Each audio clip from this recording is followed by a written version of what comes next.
تحية لكم مشاهدينا الكرام أينما كنتم. نشرة الأخبار نقدمها لكم من تلفزيون دولة إرتيا، نستهلها كالعادة بأهم وأبرز العناوين.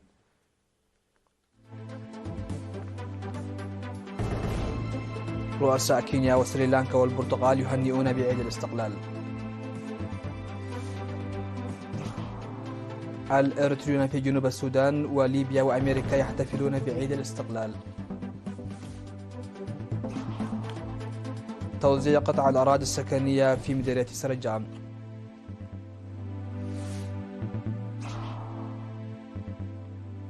روسيا تساعد تشاد في تحرير رهائن بأفريقيا الوسطى.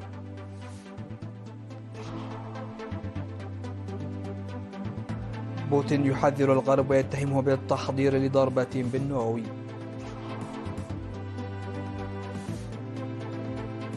كوريا الجنوبية والإمارات توقعان اتفاقية شراكة اقتصادية شاملة. أهلا بكم إلى تفاصيل النشرة.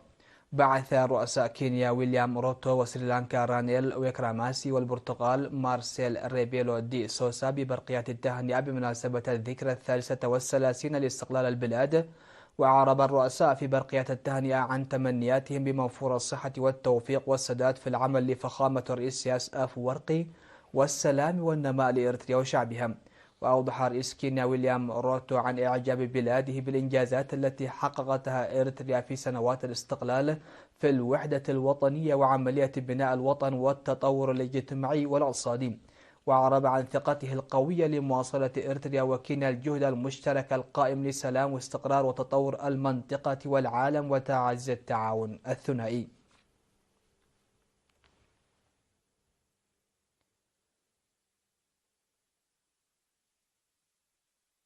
احتفل الإريتريون في جنوب السودان وليبيا وأوهايو وأتلانتا في الولايات المتحدة الأمريكية بعيد الاستقلال. ونظم الإريتريون في جنوب السودان احتفالا يوم 26 من مايو في جوبا بحضور المسؤولين في الدولة والدبلوماسيين المعتمدين والضيوف المدعوين وآلاف الإريتريين. وخاطب الحفل سفير إريتريا السيد يوهانوس تخلة ميكائيل موضحا التضحيات المقدمة من أجل الاستقلال والزود عنه، داعيا جميع المواطنين للإسهام في الاستثمار الجاري لبناء الوطن في هذه المرحلة الجديدة. وقال رئيس لجنة تنسيق الاحتفالات السيد ماريقوس مرهاسيون إن احتفالنا بعيد الاستقلال يعد تجاوز جميع العقبات والتحديات يعكس وحدتنا وتماسكنا. وقام الإريتريون في إطار الاحتفال بعيد الاستقلال بمسيرة السيارات تحمل العلم الإريتري في شوارع مدينة جوبا يوم 23 من مايو. كما شهدت المناسبة اختتام المنافسات الرياضية المنظمة بمناسبة أعياد الاستقلال التي بدأت في 11 من مايو. تخلل الحفل فقرات فنية لموسيقيين مقيمين في جنوب السودان والذاهبون من إريتريا. ونظمت السفارة الإريترية في ليبيا احتفالا بعيد الاستقلال في مدينة طرابلس بحضور الدبلوماسيين وممثلي تجمع الساحل والصحراء وعدد كبير من المواطنين. وأوضح القائم بأعمال السفارة الإريترية في ليبيا السيد آدم محمد علي تحقيق الشعب الإريتري استقلاله بدفع ثمن باهظ من خيرة أبنائه. واحتفل الإريتريون في كولومبوس أوهايو وأتلانتا الأمريكية بعيد الاستقلال، حيث قدم ممثل مجلس نواب ولاية أوهايو كلمة تضامنية، وكذلك ألقيت كلمة السفارة الإريترية.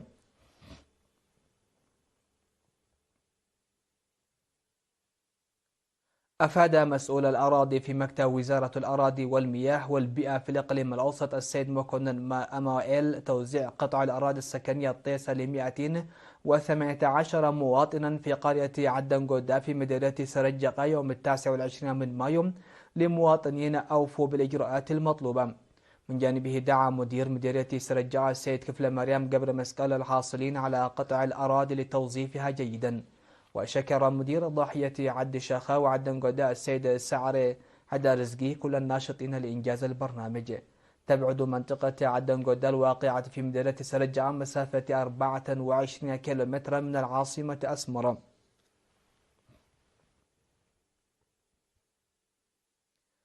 نظم مكتب وزارة العمل والرعاية الاجتماعية في مدينة عد أيح سيمينارا لمدراء المدارس ورجال الدين والأعيان لمكافحة العادات الضارة مثل ختان الإناث وزواج القاصرات وغيرها.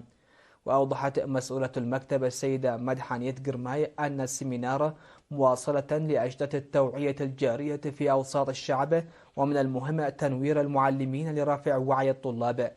كما نظم سيمينار مماثل لمدراء الضواحي والأعيان وأعضاء لجنة التوعية بالعادات الضارة. وقدم قاضي محكمة مديرية الدقيح السيد زرآي دبساي توضيحا حول زواج القاصرات وحقوق الطفل وختان الإناث والمواد الموجودة في المراثيم والقوانين الإريترية. وقال مدير مديرية الدقيح السيد هبتاي تسفازجي إن مكافحة العادات المتفشية في أوساط المجتمع مهمة جماعية لإحداث التغيير في العادات، مشددا على الدور الكبير لرجال الدين والأعيان. وذكر مسؤول وحدة الخدمات الاجتماعية في المديرية السيد أسفاو تركاي في السيمينار المنظم لمسؤولات تأطيرات المرأة، ذكر أهداف وأهمية السيمينار التوعوي.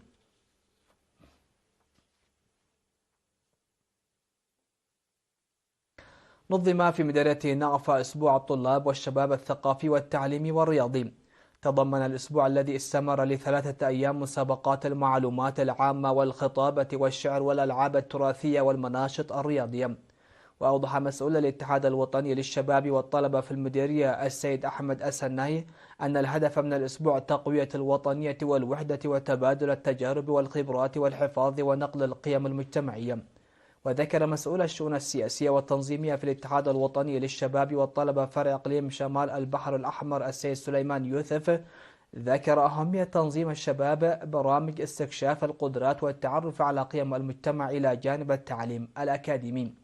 وقال المدير التنفيذي في إدارة مديرية نعفة السيد محمد علي شلو أن البرنامج ضروري لتطوير كل جوانب الشباب. في غضون ذلك خرج الاتحاد الوطني للشباب والطلبة فرع مديرية نعفة 183 شابا من دورة تدريبية في الإسعافات الأولية ومد أسلاك الكهرباء والإلكترونيات والأشغال اليدوية، و209 شاب في العلوم الاجتماعية.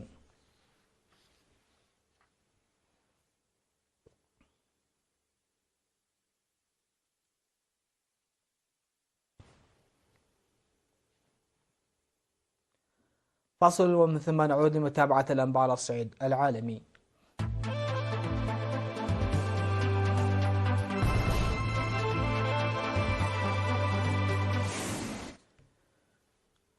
أهلا بكم على الصعيد العالمي. أكدت وزارة الدفاع الروسية أن قواتها نفذت عملية عسكرية مشتركة مع الجيش التشادي أسفرت عن تحرير 21 عسكريا تشاديا كانوا رهائن لدى جماعات وصفتها بالمتطرفة في جمهورية أفريقيا الوسطى منذ أكثر من 9 أشهر.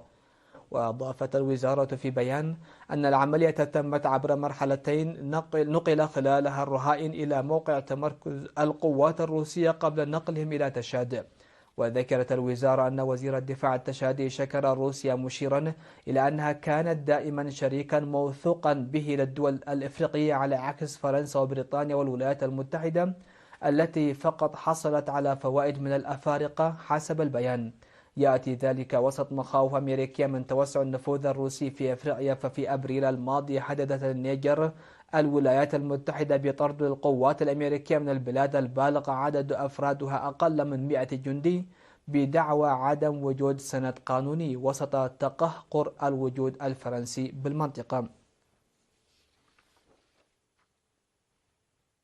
حذر الرئيس الروسي فلاديمير بوتين من أن منح أوكرانيا الضوء الأخضر من الدول الغربية لاستخدام سلاحها لاستهداف أراضي بلاده قد تترتب عليها عواقب خطيرة. فيما نقلت وسائل الإعلام عن مسؤول استخباراتي روسي قوله إن حلف الشمال الأطلسي الناتو يحضر لتوجيه ضربات نووية لروسيا في ظل التوتر بين الكرملين والحلف. كما حذر بوتين خلال زيارة يقوم بها لأوزبكستان من أن التصعيد الغربي المستمر ضد بلاده قد يؤدي إلى عواقب خطيرة. وقال إن على الدول الأوروبية خاصة تلك الصغيرة منها وفق وصفه أن تكون مدركة لما تقوم به. ويأتي تحذير بوتين في وقت اتهم فيه رئيس إدارة حرس الحدود لدى جهاز الأمن الفيدرالي الروسي الجنرال فلاديمير كوليشوف حلف الناتو بتكثيف مناوراته العسكرية وإجراءات تدريبات تمهيدا لتوجيه ضربة نووية لروسيا. ذكرت وكالة يونهاب للأنباء في بيان أن كوريا الجنوبية والإمارات قد وقعتا اتفاقية شراكة اقتصادية شاملة لتحرير التجارة بين البلدين، وذلك عقب محادثات القمة التي عقدها الرئيس يون سيوك يول ورئيس دولة الإمارات العربية المتحدة الشيخ محمد بن زايد آل نهيان في سيول. كما وقع البلدان على مذكرة نوايا تدعو كوريا الجنوبية إلى بناء ما لا يقل عن 6 ناقلات غاز طبيعي مسال بقيمة 1.5 مليار دولار، في حين أكد صندوق الثروة السيادي الإماراتي التزامه باستثمار 30 مليار دولار في كوريا الجنوبية. وأصبحت الإمارات أول دولة عربية توقع اتفاقية تجارة حرة مع كوريا الجنوبية. ووصل الشيخ محمد بن زايد آل نهيان رئيس دولة الإمارات إلى كوريا الجنوبية الثلاثاء في زيارة دولة تستغرق يومين لمناقشة السبل تعميق التعاون في التجارة والاستثمار في مجموعة واسعة من المجالات. وهذه هي المرة الأولى التي يقوم فيها رئيس إماراتي بزيارة الدولة لكوريا الجنوبية. الخبر الأخير في هذه النشرة: أعادت أرمينيا إلى أذربيجان 4 قرى حدودية كانت قد استولت عليها قبل عقود. وأكد مسؤولون في يريفان وباكو الأمر في خطوة رئيسية نحو تطبيع العلاقات بين الخصمين التاريخيين. وقالت الأجهزة الأرمينية إن حرس الحدود في أرمينيا باشروا رسميا حراسة الترسيم الجديد الذي اتفق عليه البلدان. وأعلن شاهين مصطفايف نائب رئيس الوزراء الأذربيجاني من جهته أن باكو تولت الإشراف على القرى ال4 التي استعادتها. كما أصدرت اللجنة الحكومية الأذربيجانية المعنية بترسيم الحدود مع أرمينيا بيانا جاء فيه نتيجة لأعمال إعادة الترسيم تم تحديد خط الحدود الممتد على طول 12.7 كيلومترا، وبذلك تم ضمان استعادة أراضي القرى ال4 البالغة 6.5 كيلومترا مربع. وكان رئيس الوزراء الأرميني نيكول قد وافق في مارس الماضي على إعادة القرى ال4 المهجورة التي استولت عليها بلاده في التسعينيات في إطار الجهود المبذولة لتأمين اتفاق سلام دائم بين البلدين. وفي مايو اتفقا على ترسيم 12.7 كيلومترا حدودهما التي أعادت القرى ال4 إلى أذربيجان.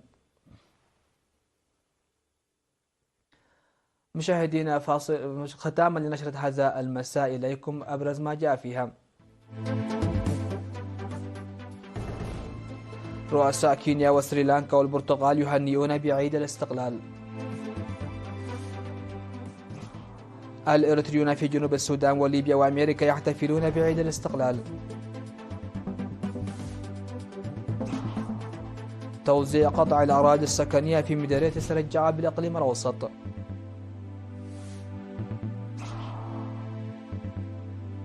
روسيا تساعد تشاد في تحرير رهائن بأفريقيا الوسطى.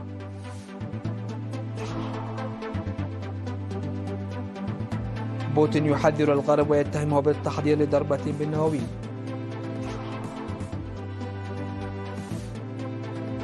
كوريا الجنوبية والإمارات توقعان اتفاقية شراكة اقتصادية شاملة.